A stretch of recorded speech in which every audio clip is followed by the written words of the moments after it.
น้ำตาลนั่นหาน้ำตาลเด้อบัดนี้เด้อเออมึงเด้อคือเดี๋ยวเอาน้ำตาลให้เบาหนอมก่อนเด้อเป็นชบอยู่กันยังไม่ได้ไข่บุญเจ้าเช้าอันนี้ชื่อมาให้เราว่ามื้อนั้นน่ะก็ชบหนึ่งอยู่นานฮะเห็นแล้วพ่อใหญ่ปะก็เดียวว่าบ่เห็นแล้วค่อยสิขึ้นไปแล้วค่อยสิจับใช้ตาชาวนางขนาดนี้บ่โตจับใช้บนอื่นดอกจับใส่ตาแล้วบ่พ่อใหญ่จับใช้ตาโลดนี่น้ำตาลใช่ดอกใหญ่ชาวนางแล้วจนได้ลูกหนึ่งยังบ่จักน้ำตาลผู้จักเต็นแล้วแนวของโมเมนต์นั่นเดือนเดือนมืดก็จับได้อันนี้ตาแจ้งแต่เว้น11-12 โมงบ่เห็นน้ำตาลวะยอมได้ดอกมื้อนี้ชาวนางเอ้ยตายละบัดของบอกกระบวนนะเดือนมืดก็งมไปก็ยังถือเห็นโลดนั่นเนาะพ่อใหญ่เนาะชาติชาวนางตายละหาอีกแล้วพ่อใหญ่นะไม่ยังบ่แม่นน้ำตาลจะบอกประเดกกันได้กระตุกคันเด้หรือบักกันอันนั้นว่าประเดกกันแก้วบ่ได้ก็อยู่ในกองแก้วอันนั้นเด้โอ้ยชาติชาวนางเอ้ยประดากเนาะพ่อใหญ่เนาะมาอยู่น้ำก่อยบ่ได้ดอกนี่อยู่น้ำบ่ได้บ่พ่อใหญ่บ่ได้แล้วถามเลยโดนนี่เอาแล้วเป็นอะไรอ่ะเนาะโยแนวถามยังถามกว่าเฮ้ยนี่รถอันนั้นอยู่ใช้อันนี้อยู่ใช้เวียกกลางคืนยังถามกันได้เนาะพ่อใหญ่ก็ถามก็เบิ่งไปก็เห็นแล้วว่าอยู่น้ำหวานฮะบ่อยู่กินชมน้ำเดียวบ่กินเลยเอาแล้วเขาบ่น้อมนั่งอันตำมันมาหุงได้มันบ่เบิดได้เดี๋ยวนี้น่ะมาอยู่กินน้ำเดียวก่อนกว่าเนาะพ่อใหญ่กินน้ำกันก่อนเห็นบ่เห็นบ่ชาวนาเห็นบ่เจ้าถามหยังก็เบิ่งสิเอาให้คำมันบ่เบิดได้คำมันเบิดแล้วก็เบิดได้เป็นประเดกใช่ป่ะชาวนางแม่นบ่เห็นบ่ได้แบกขวดมันนะเอาไปใช้อันนี้น้ำตาลด้วยนี่นี่น้ำตาลอยู่นี่ไม่ยังบ่ต้องใช้หรอกกระปุนกระปุนกินตั้งฮะซุปใส่ข้างนอกซุปใส่ข้างล่างพุ่นละเนี่ยพ่อใหญ่เป็นหาให้แล้วเนาะเห็นแล้วว่าพ่อใหญ่ยังบ่เห็นเลยเอาไปใช้แก้วเอาไปแดกดีรถไถไปแดกดีบ่น่ะเอาไปแดกเฮาก็นี่แต่ไปแดกกันนี่เรื่องกระปุกนี่ไปแดกนั่นก็ได้ป่ะเอานี่ไปแดกกันนี่เต็มกระปุกอันนี้เดี๋ยวก็เปิดเอาเนาะดูกระตักได้เอาแล้วมันมีอยู่นะวางหันตู้เย็นว่าจะไปใช้ตู้เย็นบ่ชุมเช้านกนี่ชื่อมาดิค่อยบ่ได้นั่นดอกชนกซื้อมาว่ะ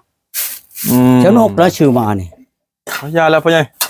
ให้เราหาไปแดกกันอยู่ในกันอยู่ในแก้วอย่างดอกใหญ่แก้วยางเป็นเหลี่ยมๆบ่บ่เห็นเลยบ่เห็นเนาะพ่อใหญ่เนาะโอ้ยป้าใช้ได้เนาะพ่อใหญ่เนาะป้าอยู่ใช้แล้วคงแนวเขาบ่ได้เฮาบ่แม่นว่าแม่ครัวแม่อันนั้นเนาะแม่นแล้วมันก็มีผู้เฮ็ดผู้อันนั้น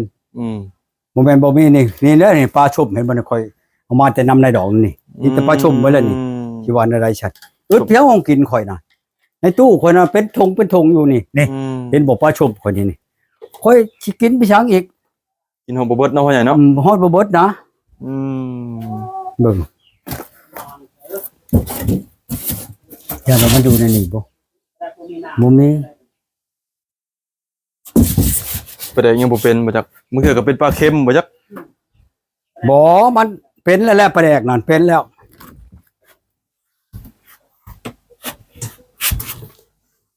เห็นบ่พ่อใหญ่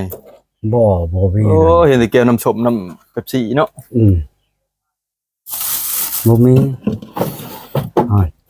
บ่รู้นี่ปลาชมนั่นนี่เจ้าบ่ชิว่านะบ่นี่โอ้ตัวเดียวกินเอาลายนะพ่อใหญ่เนาะเจ้าว่าอย่างนี้มีแต่ปลาชมได้บ่แหละโหเป็นธงเป็นพูดอยู่เนาะค่อยเอามาตั้งแต่บ้านในดองพุ่นแล้วอันนี้อันมือผิดกันนะบ่พ่อใหญ่ค่อยบ่ชื่อเพียงห้องกินนั่นบ่เจ้าว่าเมียค่อยอันบ่แม่นดอกผู้นี้น่ะผู้อันป้าค่อยเมื่อไปอันอยู่บ้านอันนั้นน่ะแล้วว่าคือฮอดค่อยบ่คือฮอดหยังคือฮอดความกินว่าซั่นโอ้ว้าวชั่วท้ายก็เรียกค่อยว่าคือฮอดแนวกินบ่พ่อใหญ่คือฮอดแนวกินมันบ่อึดเด้บัดนี้ค่อย คนบ่เดินห้องกินเด้บัด ขึ้นฮอดนะบ่พ่อใหญ่เนาะ เออ มาเกี่ยงจนเน่าเนาะพ่อใหญ่ คือฮอดบัดคือฮอดห้องกินพุ่นเนาะค่อยอันผู้ อืม หามานี่บ่คือฮอดโอ้ยฮอดสายแล้วค่อย พ่อ ว่า ใหญ่เนาะ นี่บ่มีนั่นนี่นะมีแต่น้ำอันเบิดนี่ เป็นแล้วพ่อใหญ่เนาะ บ่มีบ่นอมเว้ยมาเกี่ยงอันนี้ จนเน่าเนาะพ่อใหญ่เนาะ มันเน่าเลย จนเน่าปะเลยผู้พ่อใหญ่ปู้ยกแล้วผมปวดเลย เอาอันทิปเข่าเด้อนางเด้อนางใช่เลย มันลงลุ่มเลยปะจัก ลงเลยบ่ ยันลงแล้ว เบิ่งลูกไปกินตารางผู้ใดอันบ่นอมเว้ย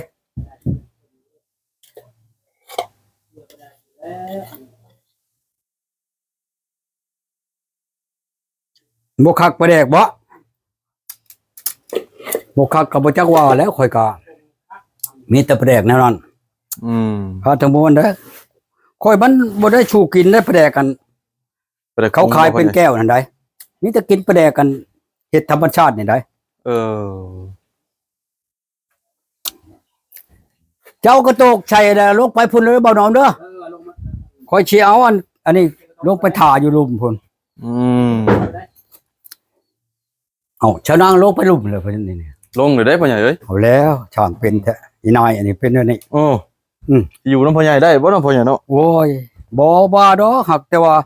มีหยังก็ถือลงไปช่วยกันแหน่ว่าบ่ได้ว่า อันนี้แหละข่อยมันก็อึดคนใช้ที่ให้คนจำได้ โอ้นั่นนั่น ผู้เดียวนี่ อยู่ผู้เดียวเนาะ หนึ่งเข้าขึ้นเบิ่งว่าติ๊บมันค่อยถือลงมานี่นั่นมื้อเช้าบ่แลงยังบ่ได้เบิดได้ เออ มื้อเช้ายังเกลือไก่อยู่ได้นี่นั่น โอ้ ติ๊บเข้าติ๊บนี่นั่นบ่แม่นว่านั่นได้ อยู่ผู้เดียวเปล่าเปลี่ยวโอกาสนะพ่อใหญ่ เอาแล้ว พ่อใหญ่พี่น้อง ว่าผู้เดียวนี่แหละ ตูมาแล้วผมกินเดือดดินเขา อืม ยังตูนะปลาบ่ ปลาชม โอ้ อัน ปลาชมประตูไปเอามานั่นนะบ่ ปลาชมอันไปเอามื้อนั่นแหละนี่น่ะ ตั้งกล่อง ค่อย พ่อใหญ่พี่น้อง ค่อยทอดแล้วนี่น่ะ หรือว่าหมดคือนอกมันนอกมันเนาะ ห่านบ่รู้เข้าค่อยนั่น เป็น มื้ อะ อ ไร เช้า พ่อใหญ่ กับแมลงนี่กินอันนี้น่ะ โอ้ บ่เบิด แมลงนี่กินแล้วเช้านี่น่ะ แสดงว่าเราบ่มักกินปานใด โหก็บ่มักปานใดแล้วเนาะคนผู้เดียว เนาะ กินมื้อตาบ่เห็นผีตีตาบ่น้องกินคำหนึ่งสองคำแล้วก็ยาแล้ว กินสับกินเลยเนาะพ่อใหญ่เนาะ เจ็บจับระยะบ่แม่นว่าสิกินนั่นน้ำลาย จับแล้วพ่อใหญ่ปะ เห็นได้ฉันกินตามมันโตอยู่ผู้เดียวระยะมันเอ้าเขาวันได้เขาวัน60ปีนี่น่ะ60ชอบค่อยขาย40ยังเช้าหนึงเดี๋ยวนี้ยัง11ชอบหั่นค่อยกินแต่เดือน10ชอบมานี่หากระเบิด9ชอบ โอ้ ขึ้นเบิ่งหันแล้ว ผู้เดียวเนาะตูเนาะ กินผู้เดียว เห็นได้ฉัน อยู่เช็ดมือเนี่ยกินกับ แปลว่าเฮาไปฉีกบ่แม่นชอบข้าวสารนะชอบข้าวเปลือกแม่นบ่ชอบหนึ่งเนาะมาแล้วก็ทอกใจกับถังน้ำชีน่ะได้ช่องถัง อืม กันชิไลแล้วก็